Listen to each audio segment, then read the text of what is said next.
শরতের একটা মিষ্টি সকালের শুভেচ্ছা জানিয়ে আমি আমার ব্লগটি শুরু করছি।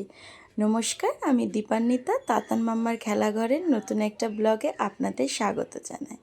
সকালবেলা উঠেই যাচ্ছি একটু বাজার করতে। অনেক দিন যাওয়া হয়নি, আকাশটা এত পরিষ্কার দেখে ভাবলাম আপনাদের সাথেও একটু শেয়ার করে নিই। আজ বাজার গিয়ে নিয়ে এসেছিলাম একটা লাউ। রাতে বানাবো লাউ চিংড়ি। আর তাতানবাবু আজ গেছে ঠাম্মির বাড়ি, তো ওই জন্য আমি একেবারে ফ্রি। আর আমি ফ্রি থাকলে কিছু না কিছু রান্না তো আমার কিরা জেগে ওঠে। তাই জন্য আজকে বানাবো ডোনাট। ওই ময়দাটা আমি মেখে রেখে দিয়েছিলাম। সকলে বলে 2 ঘন্টা মতো রেখে দিতে, কিন্তু বিশ্বাস করুন এইভাবে কাপড় দিয়ে চেপে একটু যদি রোদে রেখে দেন 1 ঘন্টার মধ্যেই আপনার কিন্তু ডোটা রেডি হয়ে যাবে। এই ডোটার মধ্যে আমি অল্প পরিমাণে ইস্ট, নুন, বেশি করে একটু মিষ্টি আর সাথে একটা ডিম ফাটিয়ে দিয়েছিলাম, আর ঘরে ছিল একটু টুটি ফুটি। ওই সমস্তটা দিয়েই আমি ভালো করে মেখে একটু বাটার দিয়ে মেখেছি, আবার তেলও দিয়েছি, শুধু বাটার দিলেও দেওয়া যেতে পারে। মেখে আমি একটু রোদ্দুরে রেখে দিয়েছিলাম। 1 ঘন্টা কি 40 মিনিটের মধ্যে আমার ডোটা মোটামুটি রেডি হয়ে গেছে।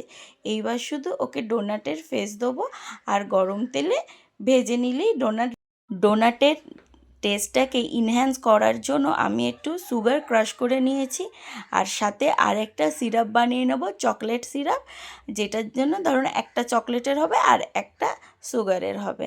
চলেন, কথা বলতে বলতে ডোগুলো তো রেডি। এই ডোগুলোকে আবারও আমি কাপড় চাপা দিয়ে একটু গরমে রেখে দেবো, যাতে ডোগুলো আরটু ফুলে ওঠে আর ডোনাটের শেপগুলো যেন আরও সুন্দর করে আমি দিতে পারি। আর অন্যদিকে আমি সসপ্যানের মধ্যে বানিয়ে নেব চকলেট সিরাপ। এই ডেরি মিল্কের চকলেটটা জানেন তো, ওর বাবা আমায় দিয়েছিল একদিন, কী কারণ আমি রাগ করেছিলাম, তো ওই জন্য নিয়ে এসেছিল। প্রায় 6 মাস হয়ে গেছে আমি ওটা রেখে দিয়েছি। সময়ই পাই না যে একটু ডোনাট বানাবো, তো আজকে টাইম পেয়েছি, তাই জন্য আজকে ওই চকলেটটা বের করে ডোনাট বানিয়ে নিয়েছি। দেখুন, আমি ঘরোয়া পদ্ধতিতে বানাচ্ছি, এখানে অনেক বেশি ইনগ্রিডিয়েন্টস লাগে, কিন্তু আমি মোটামুটি ঘরে যেগুলো ছিল সেইগুলো দিয়েই বানিয়ে ফেলছি। এই যে এই ডোনাটের শেপগুলো আমি করে নিয়েছি। আমি মিনি ডোনাট বানাচ্ছি, একটু বড় বড় বানালে ভালো হতো, কিন্তু মিনি ডোনাটই ঠিক আছে। ফার্স্ট টাইম ট্রাই করছি তো, কেমন হবে জানি না, তাই ছোট ছোট করেই বানিয়ে ফেলছি। আর এইটা তাতান কোথা থেকে যেন পেয়েছিল, কিছুর একটা ঢাকনা, ওটাই আমি রেখে দিয়েছিলাম। মাথায় ছিল যে যখন ডোনাট বানাবো এটা দিয়েই আমি শেপ নিয়ে আসবো, তা ওটা সত্যিই আজকে কাজে লেগে গেল। এইটা দিয়ে বেশ সুন্দর ডোনাটের শেপ চলে আসছে। আর দেখুন, তেলে দেওয়ার সাথে সাথে কি সুন্দর ফুলে উঠছে, এবং লাল লাল করে আমি ভেজে নেব। এটা না যারা মথুরার কেক খেয়েছো ওর সাথে রিলেট করতে পারবে, অনেকটা ওই রকম খেতে, ওই রকম টেস্ট। আর পুরীতে যারা গেছো তারাও কিন্তু হয়তো অনেকে খেতে পারো যে পুরীতেও এই রকমভাবে বিক্রি করে, গরম গরম দেয়, তো মিডিলে আবার ক্রিমও দিয়ে দেয়, ভীষণ রকম স্বাদ।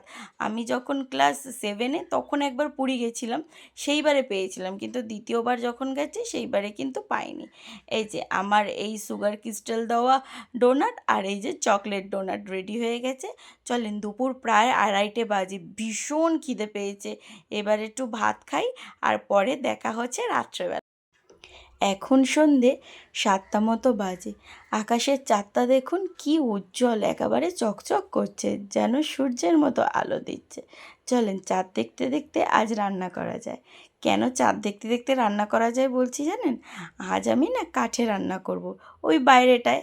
তাই জন্য চাঁদটাও দেখা হবে, আপনাদের সাথে গল্পও হবে আর রান্নাও হবে।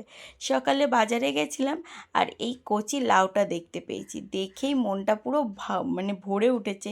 আর সাথে আগে চিংড়ি মাছ নিয়েছিলাম, তো আজকে তো মাস্ট বি লাউ চিংড়ি করাই হবে। যখন আমার বিয়ে হয়নি, মা না এরম লাউ চিংড়ি বানাতো, আমি কিছুতেই খেতে চাইতাম না। জীবনে কত কিছু পাল্টে যায়, আর এখন যখন আমি রান্না করি তখন আমি নিজেই খাচ্ছি।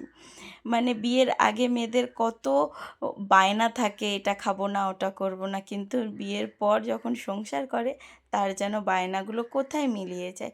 আচ্ছা, কার কার এরকম হয়েছে আমাকে কিন্তু কমেন্টে জানাবেন, যে আগে যেগুলো খেত না এখন খুব মন দিয়েই সেই খাবারগুলোই খেয়ে নেয়। চলেন, এখানে চিংড়ি মাছ ভাজা হচ্ছে, একটু জিরে ফোড়ন আর তেজপাতা ফোড়ন দিয়েছিলাম, কাঠের জালে করছি তো, টেস্টটাও কিন্তু ভীষণ হবে। এবার অনেকেই বলতে পারো আমি কাঠে রান্না করছি কেন গ্যাস থাকতে।